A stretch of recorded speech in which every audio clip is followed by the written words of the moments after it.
Subnautica may have been well known amongst the early access crowd, but for most of us it seemed to come out of nowhere and arrived on the scene having already attained an almost cult status. It's an open world survival adventure, sure, but first and foremost it's a classic sci-fi adventure.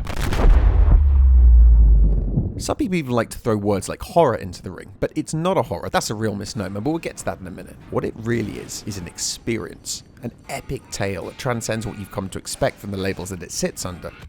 And it's really not like anything you've played before, and just like any good experience, it needs to appeal to both your mind and your senses. The visuals, from awesome technology to the beautiful and bizarre. The audio, from the upbeat theme music through to the gentle bubbling of your rebreather.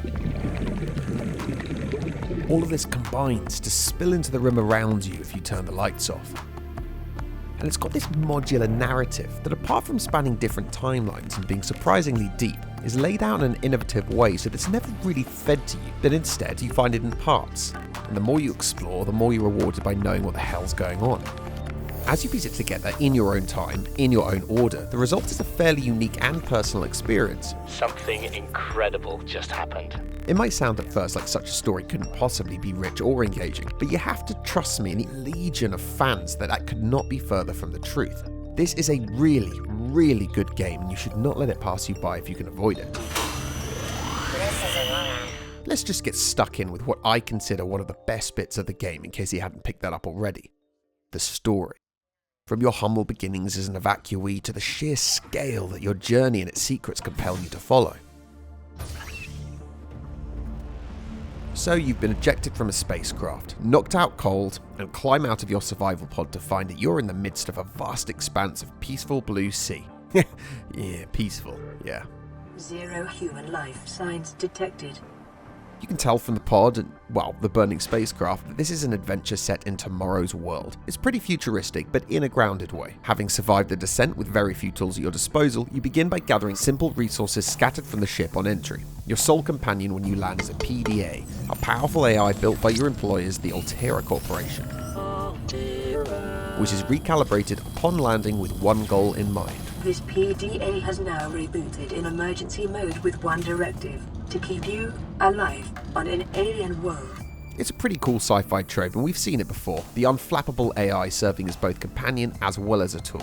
It translates things way beyond your comprehension and feeds them to you in simple English, either to progress the story or to help flesh out the surroundings. And its sometimes shameless comments give you a darkly comic insight into the world from whence you came. Copper is an essential component of all powered equipment. Your probability of survival has just increased to unlikely, but plausible. Now, the protagonist doesn't speak, which is amazing. If you have a protagonist who speaks, then it's like having someone planet-side with you. And having some character with a strong personality babbling in your ear doesn't help add to the immersion, it butchers it, because if that's the case, then, well, it's not you. Instead, we get an everyman, an avatar that you personify, without a personal narrative to distract from the main story as you progress. All focus is on what you find after you land. It's the only way to make you feel truly isolated, lost within your own thoughts for the entirety of the story, save for, as I mentioned, your PDA and its hilariously unhelpful suggestions. Warning, endorphin levels low. Consider taking a seat and meditating. It may help to remember that problems exist only where you choose to see them. As you progress, recordings and diary entries from characters who came before you will start to build a bigger picture, helping you avoid making the same mistakes and building upon their successes. You think it'll carry 2 of us? Your regular sea glide tows a mass of 80 kilograms at over 30 kilometers an hour. The power cellar rig to this one should double that. You think there's something out there that's faster? Oh, sure. Ever since Lara Croft backflipped onto our screens in the 90s, designers have continued to explore how best to capitalize on that third dimension. And despite 25 years of innovation, decent mainstream third or first person underwater games still seem to be in their infancy. Underwater levels just used to be clunky and crap. Everyone knew it. And whether it was due to the frustration of oxygen management, or the trickiness of balancing the 6-axis controls, or, I think, the technical challenges of properly managing light and depth, Subnautica just knocks all of these challenges out the park. Those frustrations have actually become the game's strength. Keeping an eye on the air reserves provides tension and excitement instead of hindering your freedom.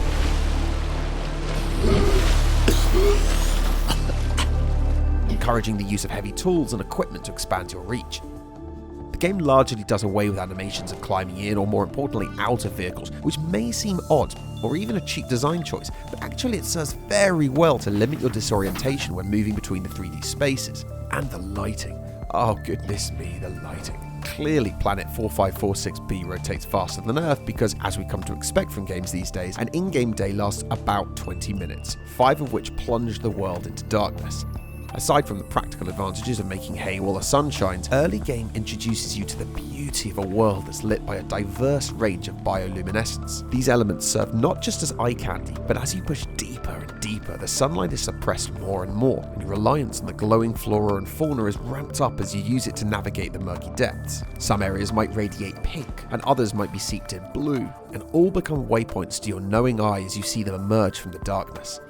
Your vehicles all feature headlights, as you might expect, none more so than your iconic little Seamoth. Often you'll leave it hovering above a wreckage, just far enough away that the spread of its beam illuminates the entire area. You do this because it's functional, it's a free resource, yet every time I found myself swimming back for oxygen, I'd be taken aback by just how peaceful and serene it looks just floating in the abyss, flooding the area with a safety net of light. And I know you really want to be careful when doting over the beauty of a game, just a few years down the line and the graphical improvements will make past reviews seem exaggerated. But I do stand by it in this case because it's not just about the graphics, it taps into a very real phobia of being stranded in the ocean, a fear of the dark, a fear of the unknown. Yet your dutiful little submersible provides an amazing tension-relieving contrast against the otherwise pitch-black depths. This aspect is often overlooked in reviews, yet raised by fans, and I feel it would be remiss not to at least shine some light on it. Pun intended. So all your gear has this kind of clinical aesthetic, giving it a sort of underwater Star Trek vibe. Clean white surfaces lined with glowing strips of light, cozy corridors with wide windows that overlook whatever deadly abyss your technological shell is protecting you from. But this is far from the only design aesthetic in the game, because you're exposed to more than just human technology on your journey. Ridley Scott, and more specifically his movie Alien, undoubtedly provided significant visual cues, but if you delve a little deeper into the underlying mythos of the game, it's clear that the very same writers who inspired Ridley Scott when making Alien also left a heavy imprint on this game. Isaac Asimov, who told tales of one government superpowers, Philip K. Dick and his pessimistic warnings about megacorporations, probably even Arthur C. Clarke, who had visions of benevolent alien empires, and, of course, the machine alien creations of H.R. Geiger that came to be the direct inspiration for Alien.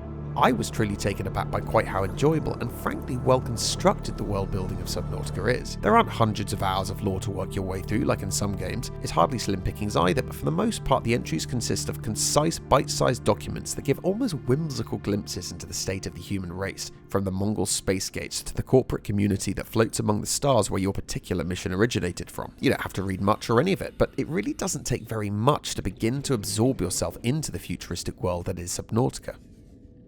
Subnautica's design director Charlie Cleveland explained in an interview with Ars Technica that after a school shooting in 2013 he wasn't just hesitant but actively against making a violent game, especially when completing their previously acclaimed title Natural Selection 2, a gun-heavy shooter. Throughout the development process, especially after it hit early access, they heavily monitored player response in order to try and identify the moments of emotional feedback. Having ensured there'd be no way to fight back on the part of the player beyond some defensive gadgets, the classic cycle that's synonymous with survival games, which is explore, kill, build, and then repeat, had just gone and had 1/3 of its objectives removed, leaving behind only exploring and building. Their concern, and rightfully so, was how to keep the player engaged and excited. One way was to remove any reward or satisfaction that comes if you do manage to kill an enemy, big or small. If you can achieve it, which is often no small task, they just sort of die and float away. It's brilliant because it's boring, so there's really very little incentive. Ultimately, it's much more fun to engage creatures with your scanner, learning their movement patterns and dodging accordingly, so that you can then build an entry into your growing databank, which might be amusing or might offer further insight into their nature. And then the designers clocked onto a much more innovative approach, which ended up being somewhat central to the game's success.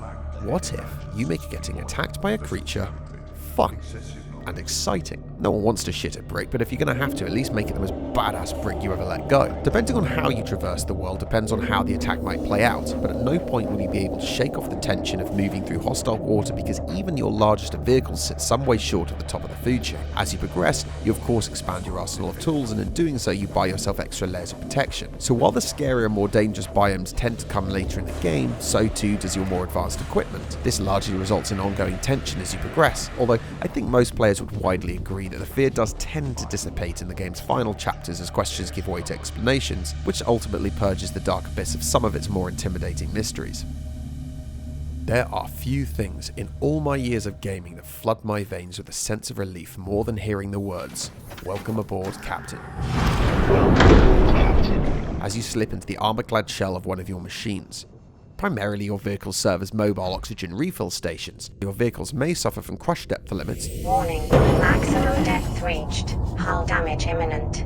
Yet for some strange reason you don't. We're not going to dwell on that. So the deeper your vehicles go, the deeper you can by extension, and their depth is improved through the mining of rare minerals at these deeper levels, thereby staggering your progress throughout the game. But in reality, it's really their ability to serve as a first line of defense that you'll be focusing on. In fact, it's pretty much all you'll be thinking of when you hear one of the other sounds in the game, a sound that'll have quite the opposite effect.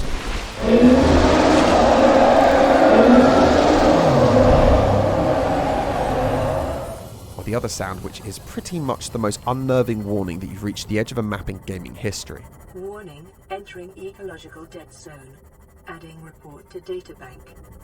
An 18th century writer named Anne Radcliffe famously helped define the difference between terror and horror when she argued that terror and horror are so far opposite that the first expands the soul and awakens the faculties to a high degree of life.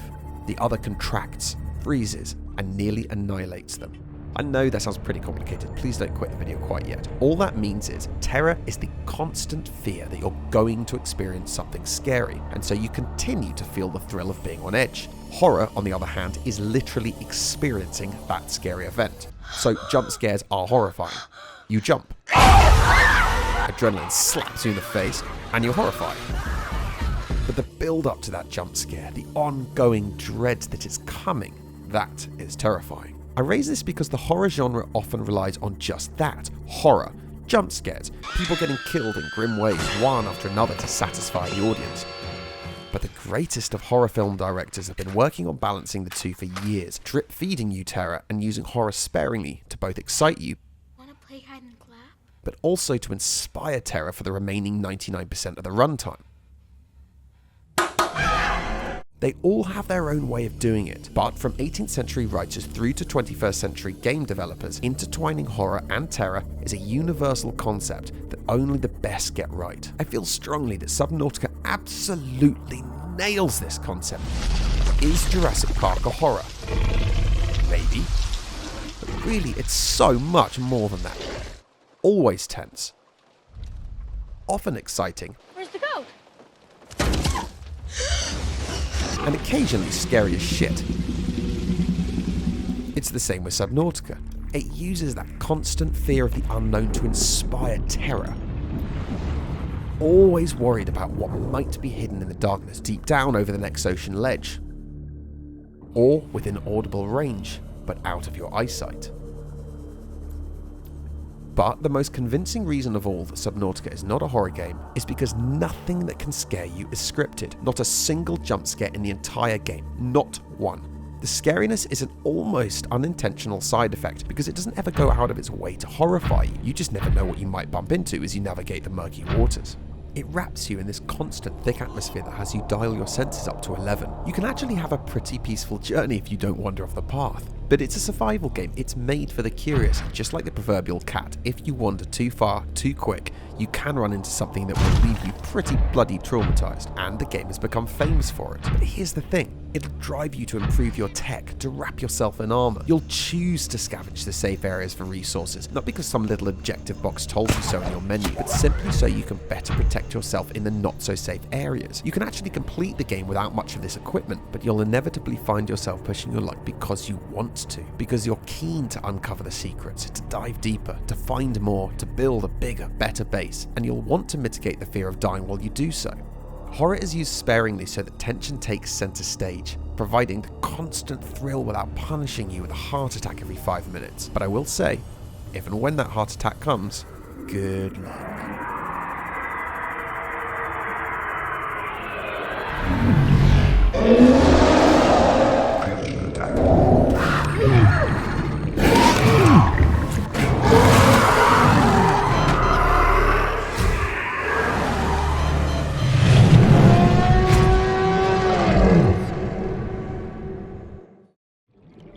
Now, it would be impossible to talk about Subnautica and not about one of its biggest strengths, its incredible pull for the base building crowd.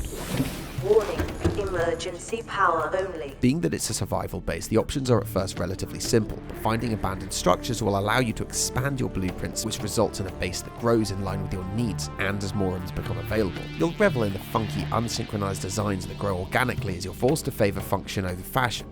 As you expand, you'll naturally need more resources, so you'll need locker rooms to store them. Need more power? Build a bioreactor. Well, now you need a conservatory area to build enough plants to feed it.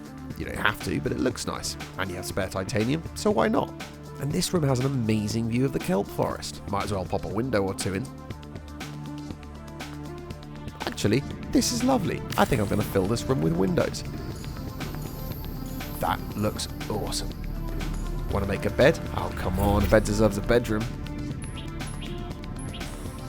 And I've got these useless toys I picked up, but I don't want to waste them on locker space. Might as well pop them down somewhere. Oh, look at my little ship that doesn't have its front blown off.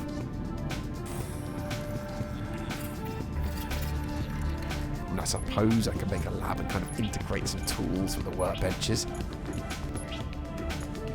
Whether you like it or not, what starts as a survival base will eventually evolve into your home. As it does so, the contrast of emotions you feel inside and out will widen. You can hear the echoey sounds of what might be dangers beyond the walls, but inside, assuming you haven't built your base somewhere really stupid, they'll cause you no harm. And you'll notice that you're not having to hold your breath, you're not listening out for predators, you're not scanning the darkness. In fact, your surroundings are flooded with light. Not only are you not in survival mode, you'll be taking simple steps to improve the tranquility of your environment by adding more windows and transparent tubes. Enhancing the charm by adding bits and bobs to the basic multi-purpose room will make you feel like you've achieved something. But in truth, it's actually quite hard not to achieve this, because the world outside your walls is always attractive. It's just that you're usually too busy surviving to truly appreciate it.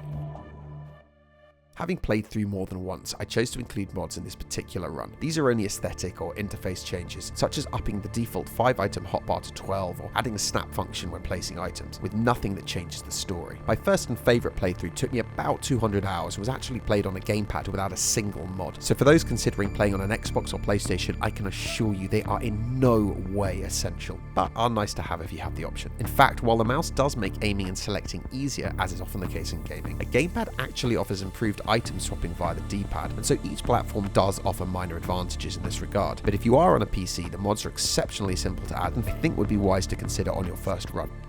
Link in the description. Before I conclude the video, it's worth spending a brief moment on the expansion turned sequel, Below Zero. Welcome to 4546 speed. Enjoy your stay. Graphically and aesthetically, it is a worthy successor, but mostly I felt it was a disappointment. I wish I could offer you something more substantial, but my access to information has been cut off.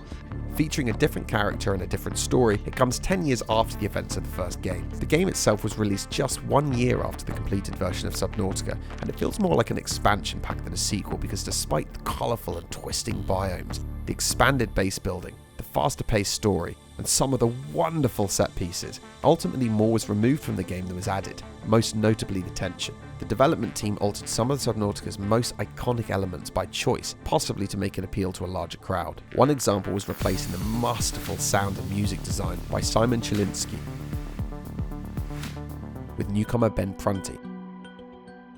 Although in their defense, their hands were tied, as Chilinsky was fired for making hateful comments online. Nevertheless, the game suffered for it, losing much of the audio ambience from the original. But that they can be forgiven for, especially as Prunty came in swinging with different, albeit still great music. However, other examples included replacing all but one of the utterly iconic machines with a single all-in-one modular vehicle that, while innovative and certainly in keeping with the game's aesthetic, simply isn't a patch on the originals. It just wasn't as good, and it definitely should have been an addition and not a replacement.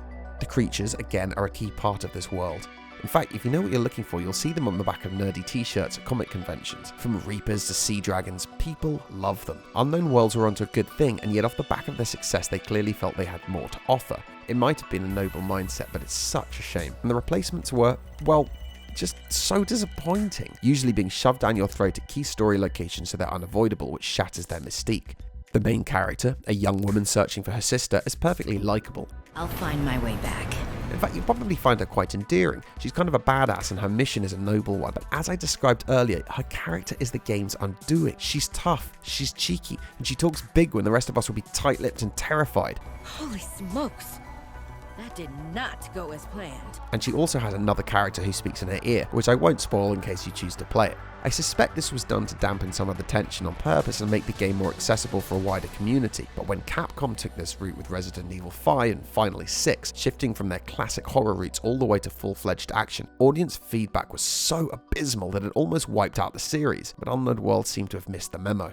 The feedback for Below Zero wasn't close to as bad as that, and although generally less favoured than the original, it still has more than enough great elements to keep it buoyant. Boom, pun intended. In fact, most of the set pieces and discoverable areas were clearly built with love and attention to detail, and more often than not are seeped in character and improvements on the original, but all these elements need to add up to a whole. And so if the third installment carries on the trend of replacing elements, I'm not sure how much of what makes Subnautica so great will be left, but as I said, it came out so soon after that graphically it's almost unchanged, so don't feel like you're playing the lesser of two games by playing the original. Quite the opposite. If you love the original like most do, you'll still have Below Zero to play after, because story-wise it is canonical. It is a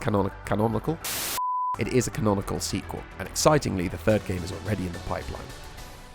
To round off, I'll say this. It's not a game without issues. It has a few bugs that pop up from time to time. You might slip through the bottom of your sub or very occasionally out the side of your base, and even with a few bugs here and there, it still pulls general review scores of 9 out of 10 or more on all the major review sites, so it should tell you enough about the general reception. Take the plunge and buy this game. Oh man, these puns keep coming. But if you're put off by the fear factor, then don't be. Just make sure you build vehicles before you push too far into the unknown and you'll be fine. I actually only died once. It was the scariest death in gaming history, true, but I learned my lesson, and moving forward, I took steps to make sure that it wouldn't happen again, and it didn't. The price was already very reasonable to start with, and it's been on sales across the board. So if you hold out and you wait until people start referring to it as a classic, it will be too late. If you got this far, then thank you so much for listening. Maybe subscribe so you can hear about some other things I have to say. Sorry for the plug, but seriously, subscribing helps so much. It changes my life. Thank you. See you next time. Bye.